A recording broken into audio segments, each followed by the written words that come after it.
Gordon Ramsay's back with yet another show titled Gordon Ramsay's Secret Service, and it's unironically hilarious. Today I'm going to be breaking down the first episode and sort of roasting it and breaking down the funny parts of it that aren't intentionally funny, but to me, they were pretty hilarious. Please let me know below what you think of Gordon Ramsay's Secret Service. So the first episode takes place at the Parthenon, a Greek restaurant in Washington D.C. And for starters, I'm just going to say, I'm a fan of Gordon Ramsay. I really admire him and like him as a chef and as a personality. I think it's very unique the way he approaches kitchens, he approaches chefs, and you could tell he has so much passion in it. So nothing but full respect for Gordon Ramsay. I think he's one of my favorite chefs in terms of celebrity chefs. So excellent catalog of shows under his belt: Hell's Kitchen, MasterChef, Hotel Hell, 24 Hours and Back, just so many different shows he has. And this one is probably the funniest because of the fact that it's literally kitchen nightmares, except making it more difficult on himself. So the premise overall is that he goes undercover in the restaurant, pretty much looking through cameras and different spy sort of things to see what's going on without actually walking through the front like he does in Kitchen Nightmares. This is all done behind the scenes, and he's sort of observing at first rather than just going head on and confronting the owner and stuff like that like he does in Kitchen Nightmares. And it's absolutely hilarious how this episode starts. He's driving with a black hat on at night like he's some kind of spy going to a remote location, basically. Dramatic music, they brought down the color tone. It's just funny to me that they're being so dramatic about it. And then they go to the actual restaurant and they make it seem like he's actually breaking in through the back, so he has to actually unlock the door. And it's funny to see two full-blown camera men behind him with equipment and everything, like they're trying to be all sneaky with it, with these two people, if they really were trying to break in, which they're obviously not. I know it's all for dramatization and the entertainment value, but I just found it so hilarious, the idea of it, that they're taking it so seriously. And then he sort of shushes them and they make their way into the kitchen, and he pretty much does the same inspection that he does in Kitchen Nightmares,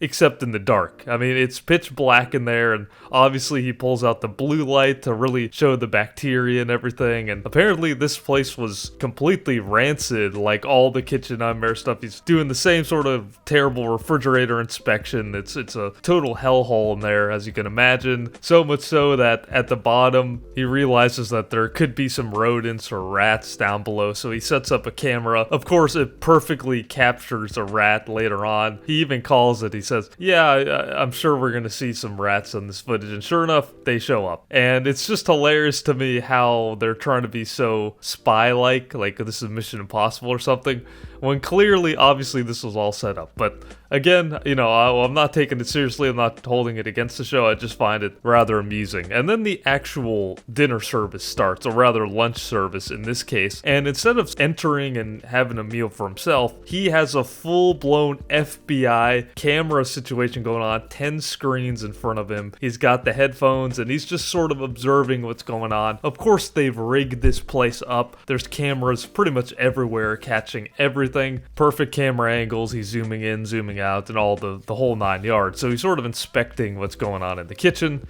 And as you can imagine, the more he sees, the more he realizes things are worse than they seem. So after a while of observing from a distance in his FBI van in the back, he says, enough's enough. Of course, he does the typical shut it down situation, walks into the restaurant and tells them, stop. Everyone stop what you're doing. Stop what you're doing.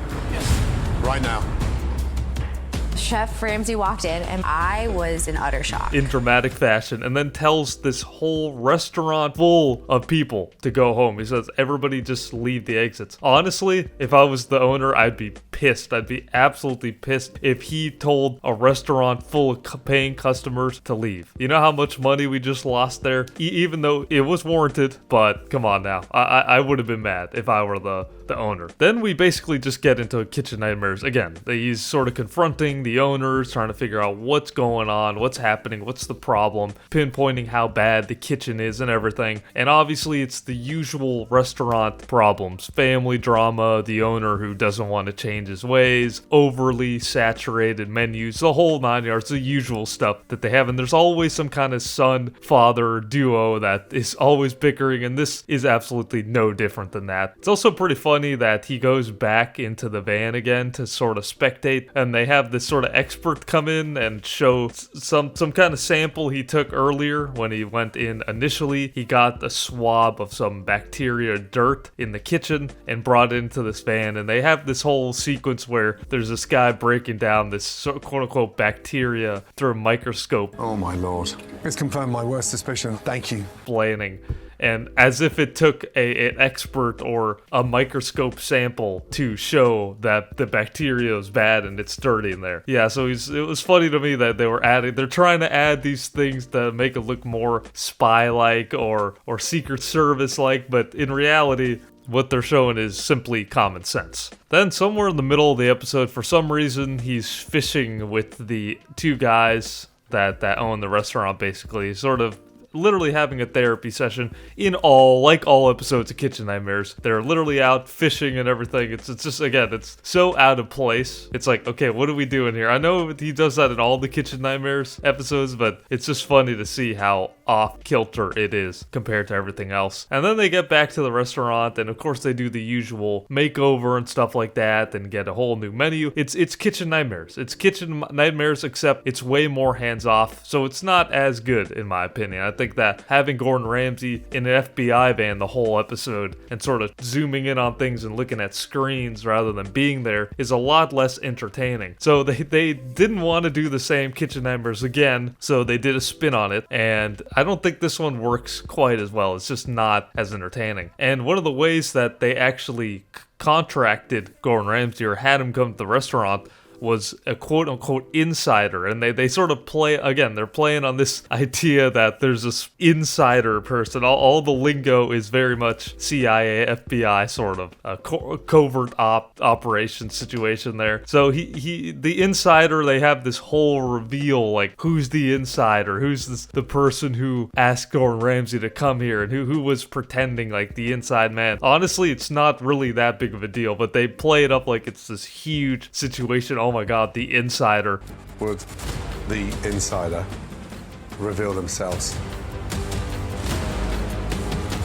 And it ends up being the mom. It's really not that surprising, to be honest. It would be one of the people that were at the top, and I mean, this is no different than having anyone on Kitchen Nightmares sent their audition tape and say, "Hey, Gordon Ramsay, we need your help," but instead they have to pretend like they don't know there's cameras set up everywhere in the restaurant, which was pretty funny.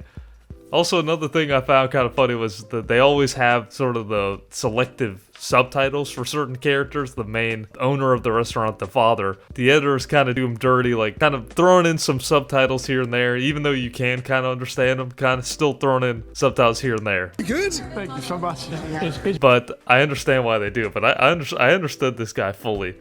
Just a funny little quirk that makes me laugh sometimes. But yeah, all in all, I think that the show, I admire them for having done something different or tried something different, but if it ain't broke, don't fix it. I don't think we need to completely separate Gordon Ramsay from the restaurant and have him in a van. The whole fun of it, the whole entertainment is that he is there, and you get to see his live reactions of the food that's coming into the table. You see his live reaction in the kitchen and how he's sort of navigating. That's his bread and butter. So taking him out of that and just looking at their screens is not nearly as entertaining, but still a fan of Gordon Ramsay. If you want me to do a little breakdown of episode 2, please let me know below. But thanks for watching, and I'll catch you on the next video.